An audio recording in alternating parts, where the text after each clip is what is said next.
Saudara-saudari, marilah kita mendengarkan renungan dengan judul Tuhan Yesus terangkat ke surga, yang berdasarkan pada Injil Lukas bab 24 ayat 50 sampai 52. Lalu Yesus membawa mereka keluar kota sampai dekat Betania. Di situ ia mengangkat tangannya dan memberkati mereka. Dan ketika ia sedang memberkati mereka, ia berpisah dari mereka dan terangkat ke surga. Dalam nama Bapa dan Putra dan Roh Kudus. Amin. Saudara-saudari yang terkasih dalam nama Tuhan Yesus Kristus. Hari ini adalah hari raya kenaikan Tuhan kita Yesus Kristus ke surga. Di negara kita, hari ini merupakan hari libur nasional. Bukan sekedar hari libur, melainkan juga merupakan pengingat kepada kita untuk merayakan iman itu bersama saudara-saudara seiman di gereja. Sebab hari ini disamakan dengan hari Minggu. Injil memberikan kesaksian tentang peristiwa suci ini, bahwa Tuhan Yesus memberkati para muridnya sebelum dia terangkat ke surga. Berkat adalah restu. Berkat adalah anugerah pendampingan. Berkat adalah bekal untuk siap diutus dan menghasilkan buah dalam kehidupan. Coba perhatikan apa yang dilakukan oleh para murid Tuhan kita. Dia terangkat ke surga dan memberkati mereka. Mereka sujud menyembah kepadanya. Lalu mereka pulang ke Yerusalem dengan sangat bersukacita. Mereka senantiasa berada di dalam bait Allah dan memuliakan Allah. Peristiwa ini adalah fakta pemuliaan diri Yesus yang adalah Putra Allah, dan gereja perdana menyatakan imannya dengan sujud menyembah dan memuliakan Dia sebagai Allah mereka. Saudara-saudari terkasih, mungkin ada di antara kita yang berimajinasi seperti apakah suasana Yesus ketika ia terangkat ke surga. Bahkan imajinasi yang sudah beredar luas adalah lukisan atau foto atau gambar Tuhan Yesus sedang terangkat ke surga, sebagaimana keterangan yang diperoleh para artis tersebut dari kesaksian Injil atau kitab suci. Apakah hal itu perlu? Hal itu perlu sejauh membantu kita untuk membangun dan menguatkan iman kita akan Yesus Kristus yang adalah Tuhan, Anak Allah, dan Juru Selamat kita. Yang penting bukan lukisan itu, tetapi bangunan iman yang sudah ditanamkan dalam hati kita untuk memberikan sujud sembah yang sepantasnya kepada Tuhan Yesus sendiri. Sebelum ia terangkat ke surga, dikatakan penginjil begini, "Kamu adalah saksi dari semuanya ini, dan aku akan mengirim kepadamu apa yang dijanjikan Bapa-Ku. Tetapi kamu harus tinggal di dalam kota ini sampai kamu diperlengkapi dengan kekuasaan dari tempat tinggi." Mereka sungguh mendengarkan pesan terakhir Tuhan Yesus tersebut. Mereka pulang ke Yerusalem dengan sukacita. Mereka berada dalam bait Allah dan memuliakan Allah. Begitulah cara para murid menanggapi pesan terakhir Tuhan Yesus. Mereka menantikan janji Tuhan Yesus, yaitu Roh Kudus, dengan cara berdoa seraya memuliakan Allah.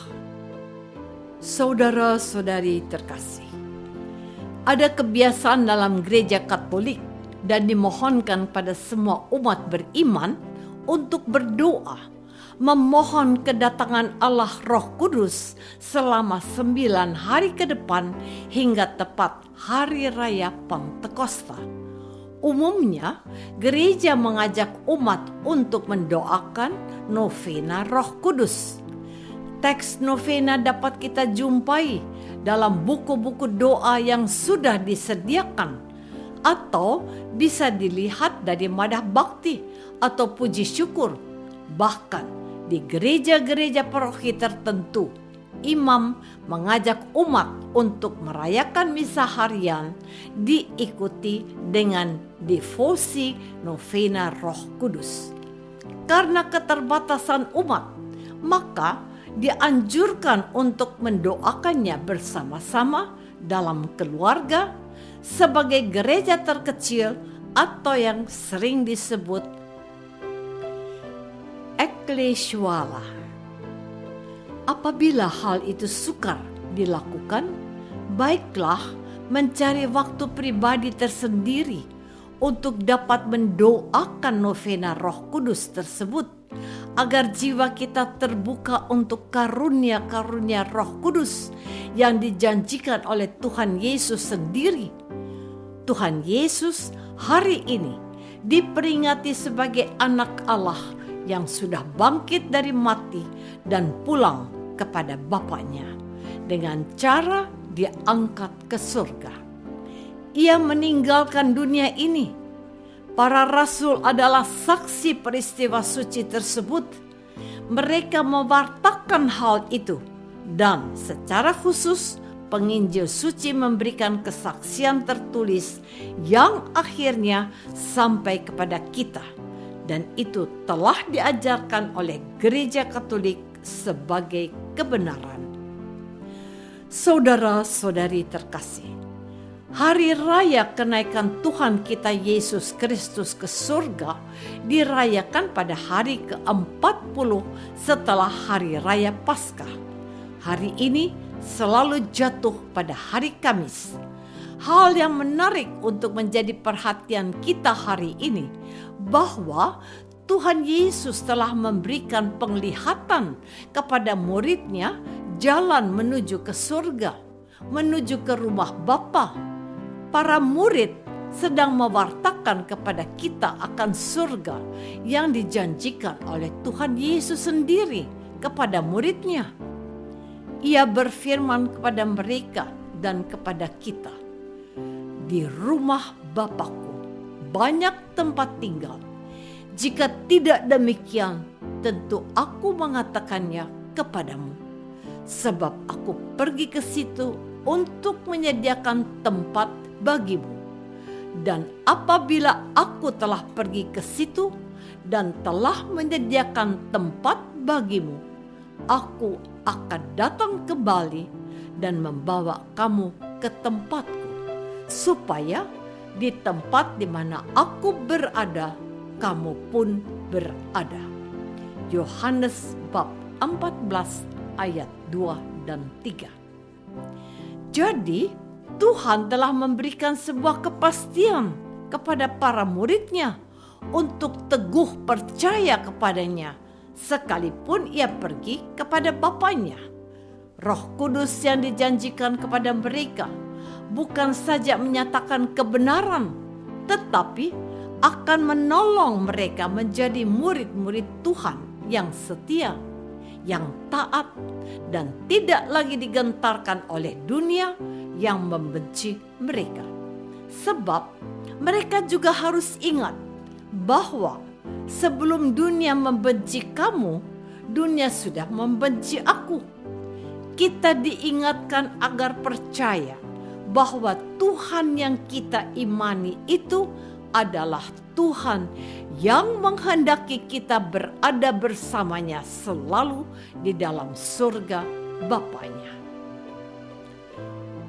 Apakah aku percaya bahwa Tuhan Yesus naik ke surga untuk menyediakan tempat untuk kita juga? apakah aku percaya bahwa Roh Kudus akan menolong kita juga? Marilah kita berdoa. Bapa yang Maha Baik, semoga perayaan mulia kenaikan Tuhan Yesus hari ini semakin mendewasakan iman kami dan menguatkan harapan kami bahwa Dialah Tuhan, Juru Selamat dunia. Demi Kristus, Tuhan dan pengantara kami. Amin. Semoga kita semua selalu dinaungi dan dibimbing oleh berkat Allah yang Maha Kuasa, Bapa dan Putra dan Roh Kudus. Amin.